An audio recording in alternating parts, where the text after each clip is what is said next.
Experts say that a well-rested baby is a happier kid. Also, I would like to tell you some apps that can really help you make sure your baby sleeps on their back. Because there is a syndrome called, in spite of following all these things, if you're really finding it difficult to put your baby to sleep, suppose you have twins, you have no clue how to put them to sleep and you're having tough time.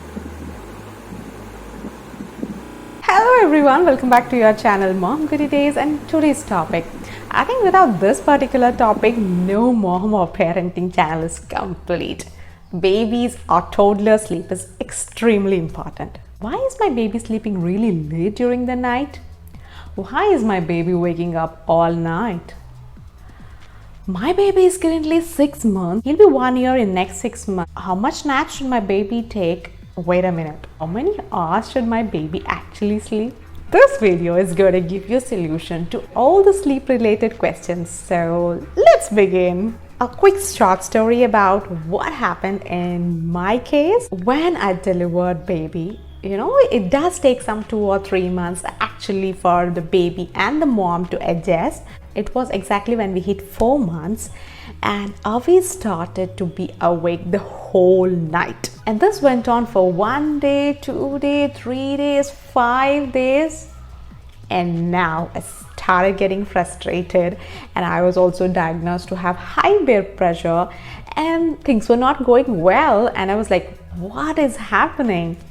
In fact, I had gone to a clinic to visit the doctor, and I had met a lady over there. In fact, I have this habit of talking to the parents out there whenever I go to clinic or hospital, just to check what their baby is doing currently, what is their, milestones and what they're doing. She told that her daughter was 1 year old, and the entire 1 year, her baby would sleep only during the day and would wake up the whole night. And for her days, night is day. No. This cannot happen with me, because naturally baby has to associate itself with the light and dark. If it's not associating himself, then there should be something wrong.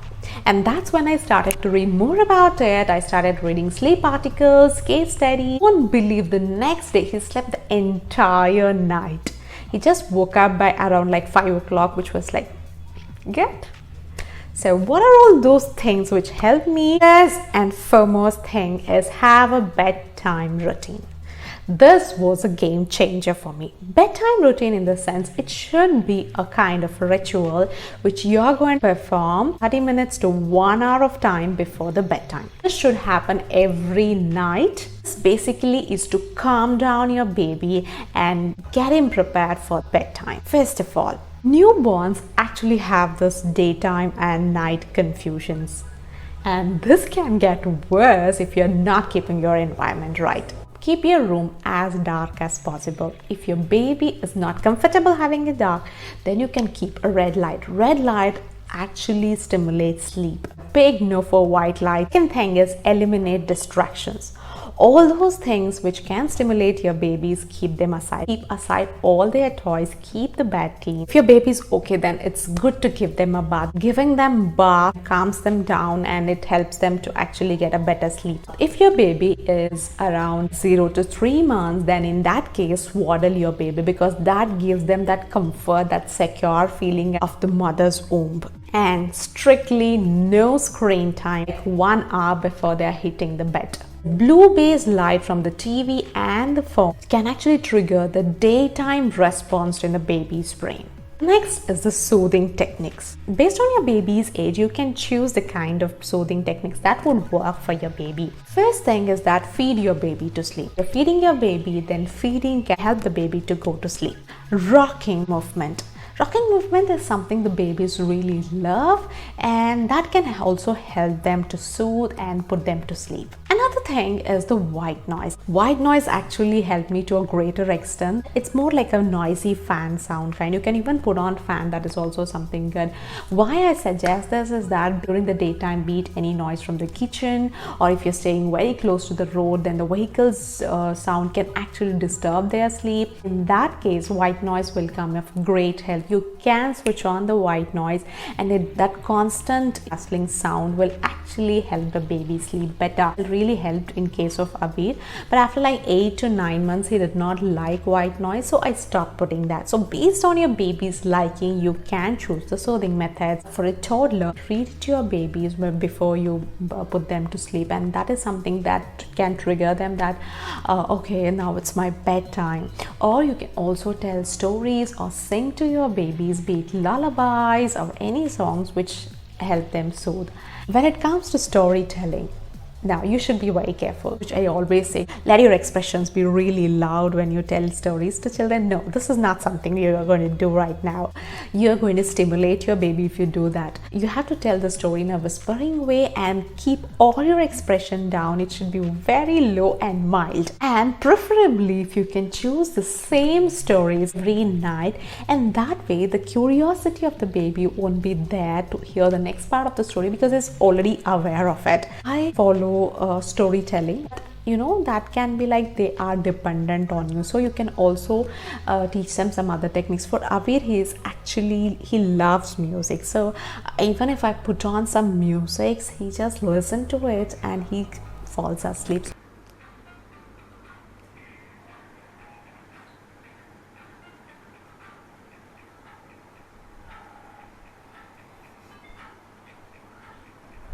So this is also one technique so that they self-soothe themselves and go to sleep. Next is that take your nap time seriously. Always aim at an age-appropriate nap schedule. This is going to help you to a greater extent. Based on their age, you should be aware what should be their nap time, what should be their wake time, what should be their sleeping hours.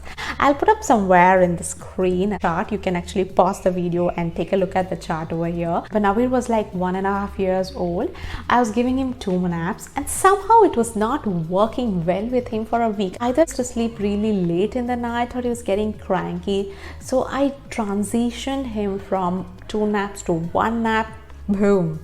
It worked beautifully well. He was happy. He used to go to sleep early. So that way, you need to know when you have to transition them to a lesser number of naps.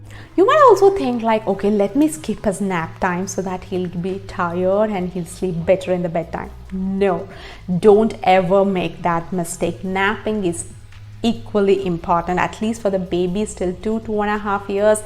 Napping is definitely important. It's linked to better emotional regulation. It enhances learning in the baby. It also helps to have a better bedtime sleep. Next one is your baby should not be overtired or they should not be undertired. Elders telling that, okay, let the baby play nicely and let them get tired, let them get stressed out so that they'll sleep well in the night. That's going to backfire, you guys. They're overtired. They will be very cranky when they sleep. It will be very tough to put them to sleep and they will start crying. And even if you put them to sleep, and they will not have a sound sleep. So whenever you have this cues from your babies, they're yawning, they're rubbing their eyes, they're feeling drowsy, they start falling now here and there. If in case you see that cues, do not delay it further. Make sure you put them to sleep at that particular point, and that way they are not overtired. If I were to tell you about the undertired, suppose the baby has just got up from the nap by around like 5:30 in the evening, and you want to put them to bed by 7:30 or 8 o'clock in the night, doesn't going to work because the baby is undertired. They should have some good daily gentle activities. I mean gentle, not really rigorous one. They should have some gentle, bright daily activities for them to have a good sleep. So make sure there is a good gap between the 2 naps, or there's a good gap between 1 nap to the bedtime routine. Another very important thing is that always maintain a strict schedule. Whenever I used to hear this from a blogger or a YouTuber, I used to always think that, come on, it's a kid, and how can they even understand schedules and all? Can we really fix a routine for them? Bet you they love routine. As early as possible, you introduce a proper routine, your things are going to be easier. Parenting is going to be fun. It's going to be beautiful. You can predict things, and kids, they love predictability. The more consistent and the more systematic we are with the baby's world, the more happier and the more calmer they are. To be very simple, they know what's happening next. It's an easy and an effective way to signal them that what's their next time that is approaching, be it a meal time, be it a bath time, be it sleep time. Early to bed, early to rise is something which you have to follow.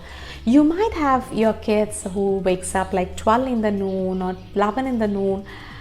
It might be a little easier for you, but that's not the right way. Somehow try to change them, but do it very gradually. You cannot change it at once. Take some time, gradually put them to early to rise, early to bed habit. Away from 4 months, 2 years, 7:30 to 8 o'clock in the night, he used to go to sleep. All my me time, we had a couple time, dinner dates planned, movies planned, all after 8 o'clock. You can plan your things accordingly when you know your baby's schedule. Sleep is like a nutrient to your kid, just like a food or milk. It helps to strengthen their body, helps to strengthen their immune systems, helps for development. You won't believe if I say there is a direct link between sleep and their food habits. If they're not having good sleep, then definitely it will have an adverse effect on their food.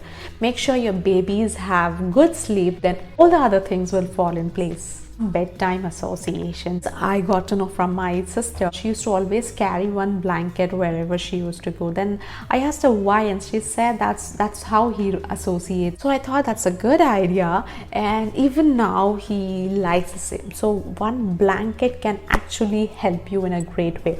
The moment you put the blanket, the baby will get to know that okay, this is my sleep time, and in fact Avi touches the blanket every time just to make sure that his blanket is on. You can also keep a particular toy which they like, them that secure feeling. So when they associate themselves with a blanket or a toy, I'll tell you this is gonna really help. In fact, there are companies and brands which make toys or dolls particularly for the sleep association. When it comes to the newborn babies, make sure you show sunlight to your baby. Sleep hormone called melatonin raises when the sun goes down. What you shouldn't be doing, one is that do not scare your babies to sleep. Their imagination are growing. They are very little enough to understand the difference between the fantasy and the imagination, especially during the night time where their imaginations can roam and it can put them into a scary territory. Everything is right, but the baby wakes up in between. Now that could be because of the temperature. Temperature can actually disturb their sleep to a greater extent. So in that case, always make sure you have the right temperature for your baby. Also have to make sure that you dress up your babies proper. And babies turn, they would like to touch something soft. For example, in case of Avi, I put a pillow beside him. So whenever he turns and he touches the pillow, he has that secure feeling. So in case he touches a flat surface, mostly tend to get up. I would like to tell you some apps that can really help you. Baby Center apps, the First Cry apps, they have some really good articles which you can go through. Beautiful website is the Little Ones website. They have this beautiful case studies and sleep articles which they have put. In spite of following all these things, if you're really finding it difficult to put your baby to sleep, suppose you have twins, you have no clue how to put them to sleep and you're having tough time, Little Ones have this beautiful programs. You can purchase programs, community of people where they are going to get in touch with you through text and can help you to solve your sleep problems. And I've seen a lot of success stories, but only thing is that I have not personally taken up this program, so I cannot really guarantee how that works, but I'm sure with the kind of knowledge they have, with the kind of information they have and success stories that I have seen, they can really come of great help for people who are actually finding it tough. Not many have spoken about it. Few initial months of the baby's birth, make sure they sleep only on their back and not on their chest. This is applicable for the newborn babies, that is in the very first few months of them, because there is a syndrome called SIDS, sudden induced death syndrome. When they sleep on their chest, there are chances that they stop breathing or they forget breathing. This has caused really bad incidents. Now that we have come to the end, definitely this is going to be helpful, because when I was actually searching for such information, I could not find everything under one roof. So, right, it's time to say bye bye from Purnima, and hope you all liked the video. If so, please give me a thumbs up. Also do subscribe to my channel. I'm sure this channel is never going to disappoint you. Please do share it among your mommy friends. Want moms to actually be well prepared by knowing all such informations, and this is definitely gonna help them to have a very beautiful and ease their motherhood. And having said that, as I always say, cherish every moment of your motherhood. Take care. See ya. Bye.